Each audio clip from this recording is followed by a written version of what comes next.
It felt like a really normal Seahawk night tonight. Those were the words of Coach Pete Carroll after the Seahawks beat their NFC West foes, the 49ers, in dominant fashion, 20-3. 6 sacks from the Legion of Boom. So, gentlemen, how much stock do you put in this win for the Seahawks? Stephen A.? Not much, to be quite honest with you, but that's no fault of the Seattle Seahawks. It's that they were going up against a putrid San Francisco 49ers squad who is a shell of itself. They're not who they used to be, and as a result of it, I mean, I can't really get excited about what I saw from Seattle. They did a good job setting up the run using Marshawn Lynch, who had 27 carries for 122 yards, looked like his old self, particularly early in the game, sort of setting up play action where Russell Wilson could ultimately hook up for a bomb with Lockett. That set the tone, obviously, and the defense just carried the way. They sacked Colin Kaepernick 6 times. They were all over him. He was hitting people on the sidelines more than he was hitting guys in the field. His record against the Seattle Seahawks is 1-6. In the past 3 games against the Seattle Seahawks, the 49ers have been outscored 56-13. I'm going to repeat that, 56-13. That means they've scored 13 points in 3 games, grand total. That's just pathetic. And then when you look at Colin Kaepernick, Skip Bayless, in those 7 games against Seattle, this dude has 2 touchdowns, 7 interceptions. He's only completed 52% of his passes, and he has a quarterback rating of 55.1. That's just pathetic. And at this particular moment in time, we've got to ask ourselves about Colin Kaepernick. I don't know whether it's him and he's simply not that good anymore, or is it the team? Is it the fact that Harbaugh is gone, which I think it primarily is, by the way? Is it that Tom Sula is in over his head? Is it that Anquan Bolden and Torrey Smith ain't what they used to be? I don't know what the hell happened. When you look at last night's game, Richard Sherman was on the field defending Torrey Smith, former Baltimore Raven, now with the San Francisco 49ers, just like Anquan Bolden. Torrey Smith was on the field 42 snaps. Every one of those snaps, Richard Sherman was on him. They targeted him 1 time. They didn't even throw the ball at Richard Sherman's side of the field. He completely shut down Torrey Smith to the point where even Torrey Smith tweeted, "Unacceptable." That's how bad it was. So I don't know how you look at this.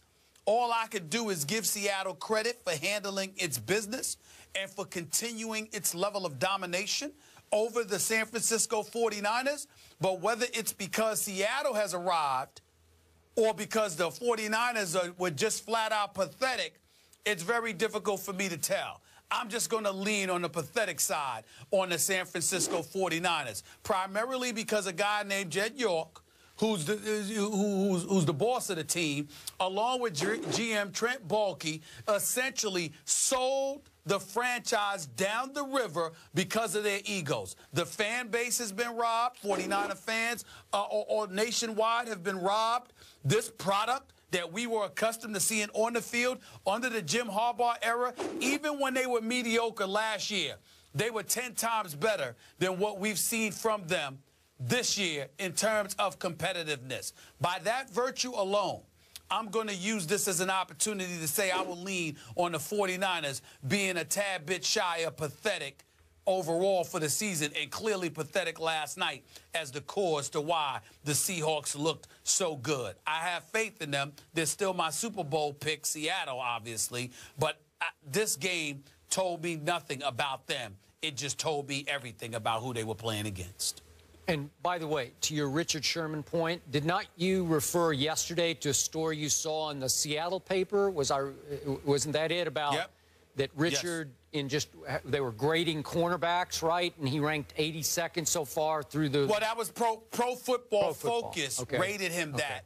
But the article in the Seattle Times pointed to what Pro Football Focus said. Okay, what was it? Like he ranked 82nd? Whatever. 82nd. Yeah, okay. 82nd. Right. Just 82nd. Okay, just for the record. So then you target the guy he's covering 1 time. Get that. Before I respond to Prim's question, I want to congratulate your Seahawks that you picked. I was highly impressed that they were able to bounce back emotionally and physically from that debacle in the 4th quarter at home to Cam and company.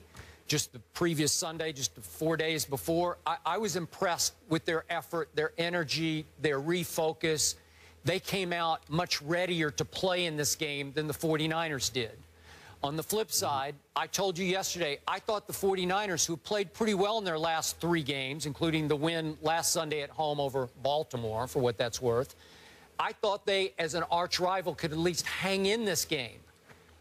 They had no shot. I was dead wrong about that, because what shocked me was how pathetic their effort was from the first snap of the game. And then, of course, to your point, how pathetically the quarterback performed for the 49ers, Colin Kaepernick.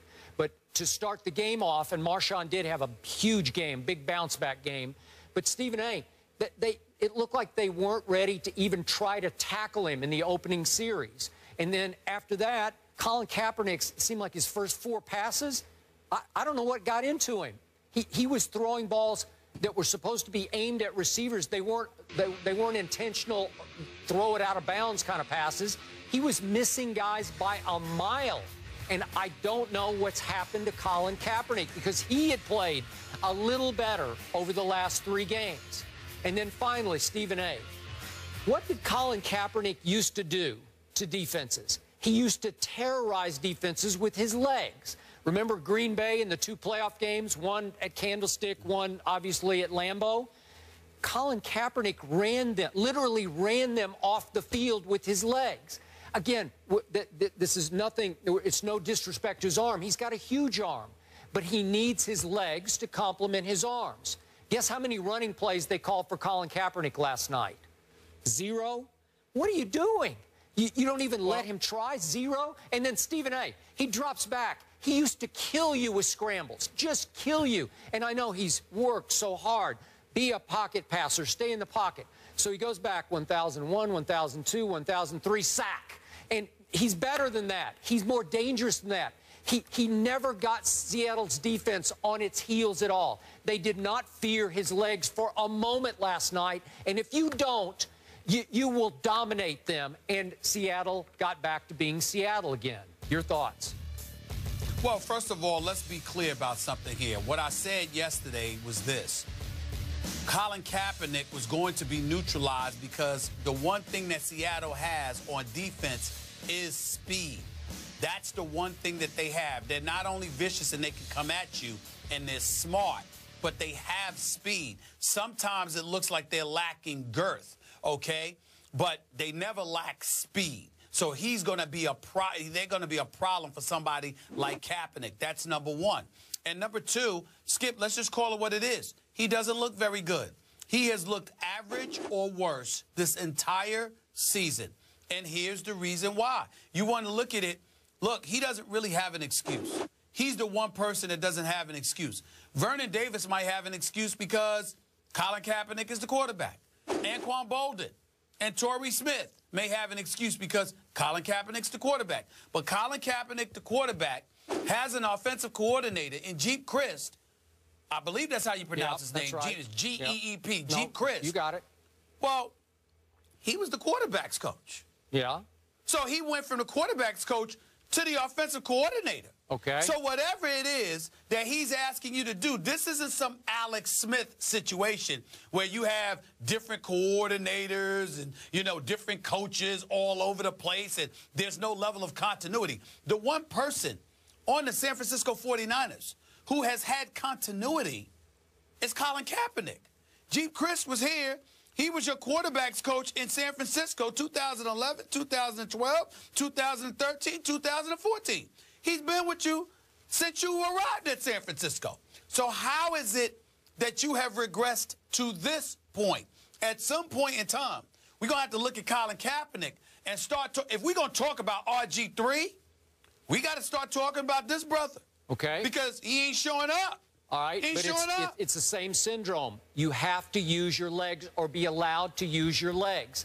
They went 1 for 11 last night on 3rd down. How did Russell Wilson beat them last night for the most part? With his legs on 3rd down. How many escapes did we see? It looked like they had him and they didn't have him. How many times did Russell Wilson run the read option with Marshawn? And it makes Marshawn go because there's a threat that he's going to pull it down and go with it. Skip, forgive forgive my ignorance, but I'm just going to say this, and I will open myself up in all honesty to your expertise on this, because this is just what I feel. I don't believe that a runner can be neutralized from running by his own team. I understand you might not use the read option. I might understand that you may not use play action. I understand plays like that. But when that pressure's coming, Colin Kaepernick used to see it and had not only the speed but the elusivity to get loose and do what he does. To me, I'm not going to blame Jeep Christ and the San Francisco 49ers for that missing. That, to me, is on Kaepernick. Now, if you RG3 and you're trying to stay in the pocket come hella high water, and you're fixated on that because you had that nasty injury and you're no longer who you are, I understand that. But you can't tell me, Skip, and we'll talk about RG3 a little bit later, but you can't tell me that without that injury, that guy would not have been on the move. Colin Kaepernick has never suffered an injury like that. Okay. So I'm not going to look at the San Francisco 49ers organization and say, well, you know what, they're the reason he's not running. I don't give a damn what play is in there. When you see cats coming at you, and you instinctually will start running for your life. Okay, the fact that he hasn't been, the fact that he doesn't do it is because for some reason he doesn't seem to be able to. They seem to have figured him out. They closet him into the pocket. They close the gaps. They keep him and they keep him sandwiched, and he doesn't seem to know what to do, Skip. I don't That's know. on him. There were 2 or 3 times last night I said, run, just take off. You got nothing, go. Use what God gave you. You got a huge gift here. And again, Jeep Chris, they call no rollouts. They call no read options. There's nothing to get him on the move. And by the way, they didn't do it against Green Bay either at home. They lost 17-3 because they don't even threaten Green Bay that doesn't have the speed on defense that Seattle But I'm not does. saying I'm not saying you're wrong about that, Skip. All I'm saying is I'm putting that on him. I'm saying to you, you're right. Just don't tell me that's San Francisco's fault. I think that's his fault. Right. Well, Kaepernick certainly wasn't running, but Marshawn Lynch was definitely running, even when he was throwing up in the first half. Did you guys see that? Nonetheless, the Seahawks improved to 3-4, but they are still under. I didn't want to see it, but I saw it. Yeah, me too. So Seahawks still below 500. All right.